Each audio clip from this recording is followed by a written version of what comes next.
Spotlighting Hawaii's leaders. We want to bring in Governor David E. Good morning, Mr. Mayor. Lieutenant Governor, good morning. Thanks so much for joining us. Mayor Derek Kawakami. Thank you so much, Senator, for being here. Spotlighting the issues. Where is the virus right now in our community? How much is this overall going to cost the state? How are you responding to the community's concerns? Talk about the level of citations that you guys are writing. Spotlight Hawaii with Yunji Denise and Ryan Kalei Suji on the digital platforms of the Honolulu Star-Advertiser. This episode of Spotlight Hawaii is brought to you by Long's Drugs. Happy Aloha Friday. Thanks so much for tuning in here to Spotlight Hawaii on the digital platforms of the Honolulu Star-Advertiser. I'm Ryan Kalei Suji, joined by Yunji Denise as we begin a new month, July 1st. Starting this new month, we have a number of different topics and shows lined up for the entire month. This morning, however, we are going to be spotlighting what's happening at Red Hill and hearing a different side of the story and from two voices that we have not yet discussed here on the show. Yeah, and our interviews are well timed because there is so much new information that came out between yesterday and today regarding Red Hill from the Navy. And so right now we want to welcome Earthjustice Senior Attorney David Henkin and Sierra Club of Hawaii Chapter Director Wayne Tanaka joining us on the show this morning. Good morning, gentlemen. Morning. Well, thanks for being here. David, I want to start with you. The article in the paper today called it an alarming list of operational and leadership failures, communication breakdowns, and cavalier attitudes toward this facility. What, at first blush at this report, what is your sort of initial reaction to what came out overnight? Well, I have two reactions. One is, it sort of confirmed our worst fears about what was going on. We saw the catastrophe unravel in November, and you got the sense that nobody really was minding the store, and no one was taking the care that one would expect when you've got literally hundreds of millions of gallons of toxic fuel poised over Oahu's main source of drinking water, and that's what the reports confirmed. But the other thing that's really shocking about it, you mentioned the news came out overnight. Well, no, it didn't. And it's deeply disturbing that the Navy has held back from the public, particularly from people here on Oahu who have suffered as a result of the Navy's mismanagement of the Red Hill facility. A lot of these damning conclusions were reached by the Navy in January of this year. So if you read the report that finally came out, it was in January that they determined that there was not only human error, but a culture of complacency. And they, you may recall that when they were preparing that report, they told us that as soon as it was completed, we'd have a chance to see it. And yet they held it back from January all the way until now. And then, these reports were handed over to Department of Health pretty early in the day yesterday. And the Navy tried to place an embargo on them so that the news couldn't report on it, so the Department of Health couldn't release it until 1 a.m. Friday morning. That's pretty transparent. They wanted the news to come out over July 4th weekend so it would get buried. Just as far as the trust being broken here, the lack of transparency, the holding back of information from the affected public, it's pretty outrageous. Wayne, I want to ask you, this is an alarm the Sierra Club has been sounding for some time now. This is not something that was confined to what just happened late last year. Your thoughts with what you heard from this report and what was revealed yesterday? Ryan, what really struck me is reading through the report was, this is really like, the 2013, 2014 incident all over again when 27,000 gallons of fuel spilled out. This is, to a lesser degree, like what happened with the 2020 leak at Hotel Pier that's still ongoing. This lack of a sense of urgency, a lack of critical thinking, assuming the best case scenario. While the Navy is trying to frame this as kind of like a one-time incident, really what we're seeing is a pattern of a culture of leadership negligence and institutional denial. And combined with this 80-year-old facility that's in its end-of-life stage, it wasn't a one-time avoidable incident. That's a lit fuse.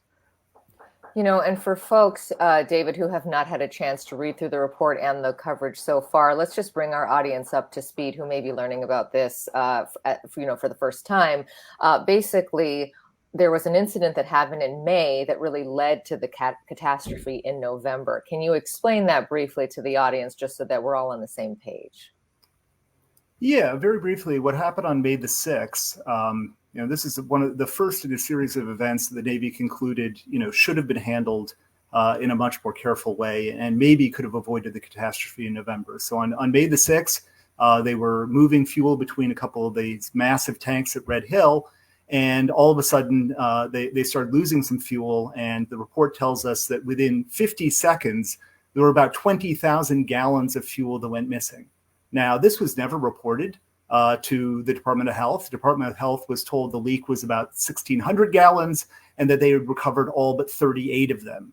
And so when you read through the Navy's report, it's very clear that there was a total lack of accountability. There was a total lack of follow-up. If they just looked at their own manifests and their own data that they were generating, they would have known that 20,000 gallons have gone missing. And when you're dealing with a toxic jet fuel, you want to know where that ended up. And what they ultimately determined was that it went into a fire suppression system, where of course fuel never should be. And then it sat there for the next 6 months. And had they done due diligence, had they taken the care that anyone would dealing with a hazardous substance like this, they could have found it in time. But instead, it stayed in that pipe until November. And when someone accidentally drove into it with a kind of like not really a forklift, but a movable thing, and it broke the pipe, and out came these tens of thousands of gallons of fuel. And they're estimating several thousand gallons then got directly into the Navy's water supply. This is a question for both of you, but it also revealed in the report was the timeline of how long this would take to defuel the facility. And optimistically, they are saying the end of 2024. So this is a process that will take some time. They recognize that there are things that need to be repaired and that they want to take this process slowly and to ensure that there is no further damage that is done.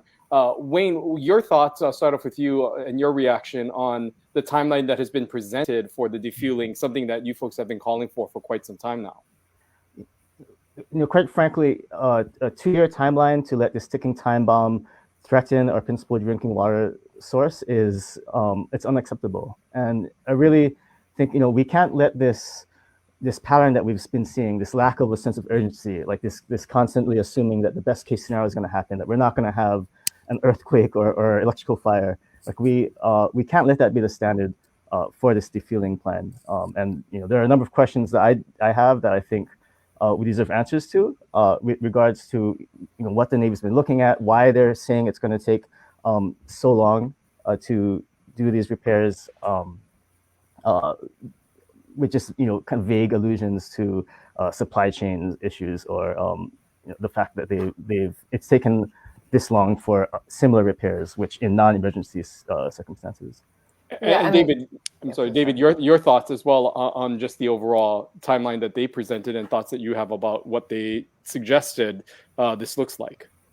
Yeah, I mean, everyone wants to make sure that the fuel gets out of the facility safely. We don't want to have another spill. So we're not talking about doing it hastily, but there's a lot of daylight between doing it hastily and doing it at a snail's pace. And what the Navy is suggesting is that a very leisurely timeline. It's ironic because their own reports criticize what happened in May and November of last year as not having a sense of urgency. And now, notwithstanding the fact that we've got over 100 million gallons of toxic fuel still poised right above our drinking water supply, they're talking about it's not really 2 years, it's till the end of 2024. So it's 2.5 years from now, and it's over 3 years since the spill happened in November, which is longer than it took the Navy to build the facility in the first place during World War II. So when the Navy wants to do something quickly, it does. And when it wants to drag its feet, it does. And that's where it's really important that, we all hold the Navy's feet to the fire and just say it's unacceptable for the fuel to remain in there a minute longer than absolutely necessary. And, their timeline gives them 4 to 8 months after all of the repairs have been done and after all of the repairs have been done satisfactorily and safely to actually get the fuel out. And they have some explaining to do. Why does it take up to 8 months to get that fuel out of there? Wayne, I'm interested to know, we hear anecdotally from time to time about people who are still concerned about the drinking water that is flowing through the system right now. What are your concerns about any contamination that may be going undetected? And what have you heard, from people who call your office with their concerns? Oh, there are absolutely ongoing health issues, visible contamination of people's tap water. It's when and all that these people have been being told is that their water tests are coming up non-detect. And to me, if there's visible contamination and your testing isn't showing contamination, that's not an issue with the people reporting it. It's an issue with your testing process. And we've been really pushing for Navy leaders to stop gaslighting these people, stop re-traumatizing them after they've already been poisoned, and while they're figuring out what's wrong with the testing process, give them alternatives, give them alternative lodging, alternative water sources. Don't force them to continue to live with poisoned water. David, I think another alarming thing that happened yesterday that was revealed, or just something that was brought to the forefront, was just the stark change in overall messaging and attitude by the Navy. First of all, just admitting that there were, human error and a, cascading ripple effect of all of these things that sort of that led to what happened. Do you believe and do you trust this narrative that is shifting, where the Navy is now taking ownership of this, that they are saying that they are going to work with stakeholders, that they want to put together this task force, and that they will make this a priority based on everything that has happened? How confident are you in this new narrative that we're hearing from the Navy? Not confident at all. I think that there is zero trust left. We go back to just in the days after the November spill, when people were saying that their tap water smells like they're standing in a gasoline station, and Navy leaders are saying, hey, we're still drinking the water, it's safe. And the things that Wayne just talked about, with people continuing to have health problems and being told not to worry about it. We have a shifting narrative from the Navy, and when someone says one thing on Monday and another thing on Wednesday, and nothing changed on Tuesday, you really just have to take with a pound of salt anything that they're telling you right now. Once upon a time, the Red Hill facility was vital for national security, totally irreplaceable. We have to keep it. And then the next day, the Secretary of Defense tells us back in March, you know what, it's antiquated, it's out of date. In fact, it's bad for national security, we're going to get rid of it. So clearly the Navy is going to say whatever is going to serve the Navy's interests. And that's why we need to make sure that our Department of Health and our elected officials are keeping on top of the Navy to be looking out for our interests, because we simply have no trust that the Navy is going to do that. Wayne, on that point, this idea that holding our public officials accountable, there is a feeling, I think, of many in the community that we really are kind of powerless on this issue, because the Navy is such a behemoth, and kind of what they say feels like is what's going to happen. How can people get involved on this issue? What are you telling people who really feel powerless? But obviously water is so important to our existence, on this island, of course, and on this planet. What do you say to people who want to get involved but really don't know how? So Navy hasn't really demonstrated that they care about our safety. They care about, our people, their own people, But what we can do is to make them care. And so we do have some demands that we think will motivate the Navy to treat this situation as an emergency that it is. We're really encouraging everyone to talk to your friends, talk to your coworkers, let them know that 2 years is way too long to let this ticking time bomb place us and everything that we love here on Oahu at risk. If you can find 5 others who want to do something, reach out to me, reach out to the Sierra Club of Hawaii, and we'll talk about ways that we can motivate the Navy and their leaders to treat this situation appropriately, and have fun doing so. And David, to that same point, I'm wondering if you can expand a little bit more about just the involvement of the community and how much of an impact that has made since all of this was brought to life, and how that maybe can change things moving forward. Oh, absolutely. I mean, you should never underestimate the power of the people to move their government. The change of heart that the Navy had with the Secretary of Defense saying that, we're going to shut down the facility, that did not come about because the Navy sort of assessed the situation on its own and decided to do the right thing. that came about because folks like the Sierra Club and others in the community, the Board of Water Supply, I mean, they've been sounding the alarm for years about this. And then with the catastrophic spill in November, it just made so obvious the continuing existential threat that we have from the Red Hill facility. So people power made this happen. People raising their voices made it happen. Our state officials, our federal officials were very happy to let the Navy call the tune up until the November catastrophe and the outpouring of public outrage.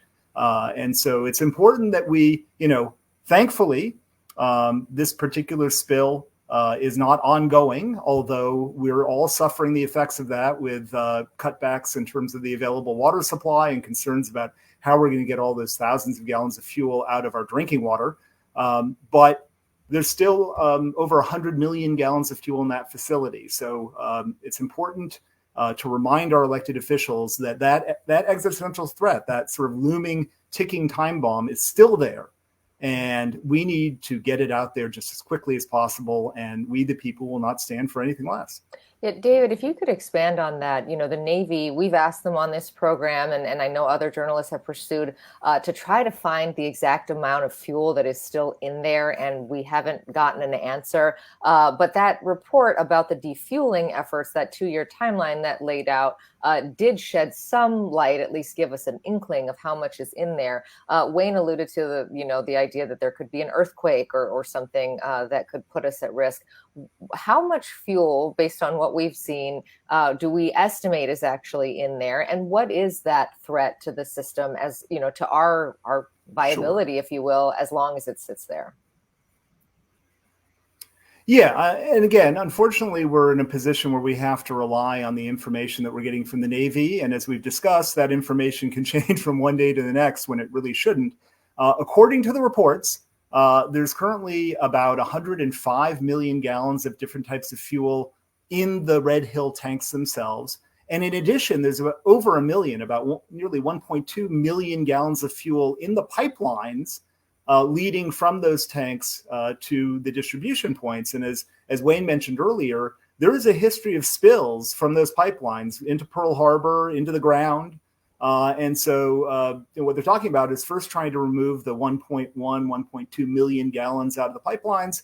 And then eventually, and as we've noted, way too leisurely, eventually getting around to getting rid of the other 105 million gallons of fuel. So that's what's there. Right now the report is estimating that the amounts of fuel that got into the Navy's drinking water supply was 3,000, 4,000, 5,000. It's a little hard to tell how many gallons from the report, but compared to 105 million gallons, which is what we currently have looming over our water supply, you can imagine that we could very easily face a situation in which not only the military's water supply is poisoned, but also our civilian border water supply is poisoned. And then there'd be no hotels where you could put people up. There'd be no place to get the water on which we all depend to survive. So that's why we can settle for nothing less than getting the fuel out of there just as quickly as it possibly can.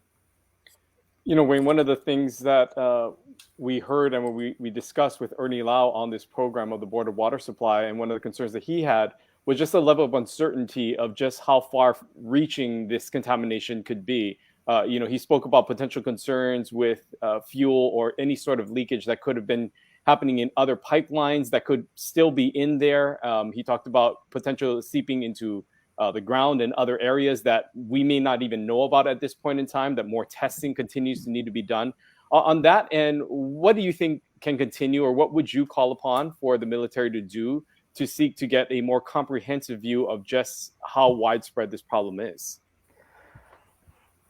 One of the overarching concerns that we've had, for years has been the fact that it's just really, really difficult to get a good picture of, where contamination may flow in our aquifer, and so that's why it's not just this. It's infuriating that the Navy had promised to do a groundwater model. They had promised to create a contaminate feed and transport model that could give us some idea as to where contamination may flow.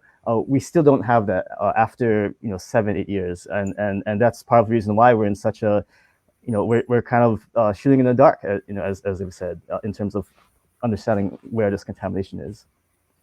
Yeah, and David, I know that you are calling for a much more expedited timeline than the 2 years that they laid out. I think the Department of Health initially had asked for that to be done in 30 days. What do you think is the sweet spot, knowing that there are all these issues with the pipes and that we don't want to have further contamination as we try to drain the facility? What is a more reasonable timeline, do you think?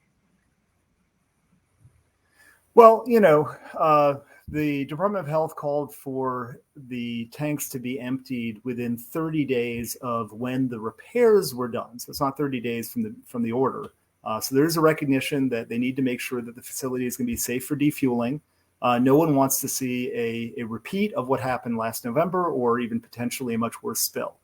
So we're all on the same page there. But in terms of making sure that the work is done just as quickly as possible, and then the defueling is done as quickly as possible, that really is just going to require constant oversight by the Department of Health. Fortunately, the Navy has finally dropped its legal challenges to the authority of the Department of Health to be in the driver's seat as far as the defueling goes. There were a number of lawsuits that the Navy brought against the Department of Health, and Sierra Club and Earthjustice defended the Department of Health's authority. So, I like to stay a little bit in my lane. I'm an attorney. I'm not an engineer. I want to make sure, like every resident of Oahu, we want to make sure that our drinking water is kept safe. And there are two ways to do that. One is we need to do the repairs as quickly as possible so we can defuel safely. And then we need to get the fuel out of there as quickly as possible. I just find it very hard to believe that all the padding that the Navy has put into its plans, taking up to 17 months, nearly a year and a half to do the repairs, then taking another 3 months to check over the repairs to make sure that they did them right, and then taking another 4 to 8 months to actually get the fuel out, that seems pretty leisurely to me. So we're going to just need to keep their feet to the fire. And also we're going to need to insist on better information flow.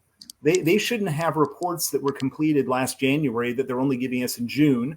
And when they release them, they can't be putting an embargo on them. So the public can't get the information that it needs. And they can't bury it over a holiday weekend. I mean, all of those things are completely unacceptable. So if the Navy has had a change of heart, it's got an easy way to demonstrate that. And that's by finally being transparent, finally being responsive, and doing this as quickly as it possibly can. And David, I'm wondering if you can just maybe provide some context into the coalition, the team that's maybe working to see that this all happens. You talked about this partnership. You've mentioned a few times about holding leaders accountable and these politicians and our elected officials, and as well as others in government accountable for what the military is saying. From your standpoint, in your role with your organization, if you can speak about maybe the game plan moving forward, the other partners that you're working with, and some of the things that you'll be doing with these partners, and what that plan looks like moving forward. Sure. Well, Earthjustice, we are primarily a law firm, so we're working with the Sierra Club. They are our client, and the Sierra Club has been really out in the forefront on this issue for many, many years. And if only our politicians in the Navy had listened to the Sierra Club years ago, after we had that spill that Wayne mentioned back in 2014, 2015 of 27,000 gallons, maybe we could have averted this. But unfortunately, it took a disaster to finally get people's attention. And so working with the Sierra Club and the many other members of the community who have come out, the water protectors and others on this issue, we're meeting with the Department of Health. We're meeting with our elected officials.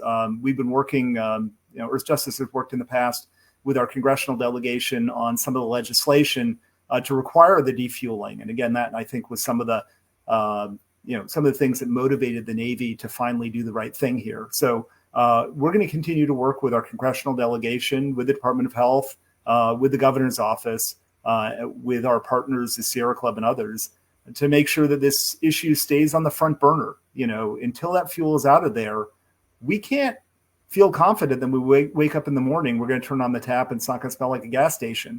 That's completely unacceptable. We are almost out of time, but I'd like to ask for a final thought from both of you. Wayne, we'll start with you. What do you want to tell the public about this issue? People are waking up and just sort of familiarizing themselves with all of the news that broke overnight. I know that the Department of Health did break that embargo, but it is news to some folks this morning. So Wayne, we'll start with you. Just a final thought for the viewers. Again, as a lot of them feel, perhaps powerless given all the given that the Navy is really running the show here right now. The magnitude of this threat means that this really isn't we really can't just stand on the sidelines. We really need to act, as people, as residents of Hawaii, together to keep pressure on the Navy and as well as on our, state local officials to treat this as the existential emergency that it is. And David, a final thought from you as we close out here. What do you think the message is for those watching here this morning? We really just can't take for granted that this is going to be safe to drink until we get the fuel out of the Red Hill tanks. And so, families are back in their homes in military housing, but the crisis isn't over. So we need to remind ourselves of that every day, and we need to continuously fight to make sure that the Navy does the right thing and they do it as quickly as they possibly can. Okay, Earthjustice Senior Attorney David Henkin and Sierra Club of Hawaii's Chapter Director Wayne Tanaka joining us this morning. Thank you for all of your insights on the latest news on Red Hill. We appreciate it. Thank you. Aloha. Aloha. Well, Ryan, as we said off the top, our interview today was well timed because there is so much news on that facility. And if you haven't had a chance, please do go check out the Honolulu Star-Advertiser. There are two great articles, both on the report that David was talking about, that was much of which was concluded, as he noted, in January. And it's the same report that Ernie Lau on this program has been saying that he's been wanting to see for months now. Well, finally, now we have it. And it seems that it was indeed a cascading laundry list of errors that led first in May, then to the November catastrophe. We have a lot more insight into what went wrong and what they plan to do moving forward. And the Pentagon laying out its plan, it sounds like they want to take 2 years or perhaps even a little bit more to actually physically drain the tank. So we will be staying on this issue, and we appreciate all of your comments as well, along with our two guests. Yeah, and just hearing from them, where they stand on some of the things that was reported on there. Of course, this is a report that says, what was troubling is that there was no integrated spill response or response training to this. And so from the military stance and from the Navy stance, to be admitting some of those errors was something that many have been hoping to hear, really just an honest answer from the military and from the Navy. But you also heard from these two individuals that we spoke to today of the timeline and how that 2 years, and as David said, much longer than that, maybe 2.5 years, just is not an adequate timeline. And they will be pushing to see that gets expedited. Of course, they noted that this is sort of a ticking time bomb, that we cannot take really what the Navy says anymore to heart, that they need to continue to be held accountable. And a lot of that will rest with elected officials, but also the community involvement in making sure that this is an issue that continues to be at the forefront and discussed in public discussions. Yeah, I mean, just when David really laid that out, that if we think about the spills that have occurred, we're talking about tens of thousands of gallons, and knowing that the facility right now has much, much more, even just in the pipeline over 1 million, in the pipelines over 1 million gallons that needs to be drained first. The idea that we are looking at just so much fuel sitting above that aquifer is very troubling. And so we'll be talking, of course, later on this month to Ernie Lau to get his thoughts on what should happen and his reaction to the report. We'll be taking the July 4th holiday off. We are hoping that you are able to do the same. So no show on Monday, but join us right back here on Wednesday. We will be talking about the employment landscape in Hawaii. There seems to be a big disconnect between people wanting to get jobs and employers who say we cannot find enough workers. So what's going on with the employment landscape, and what does it mean for small businesses and the economy overall? We'll be speaking to folks about that right here on Wednesday. We look forward to that conversation. We hope you have a great long weekend and a great 4th of July. Until then, have a great weekend. We'll see you then. Aloha. Aloha. This episode of Spotlight Hawaii is brought to you by Long's Drugs.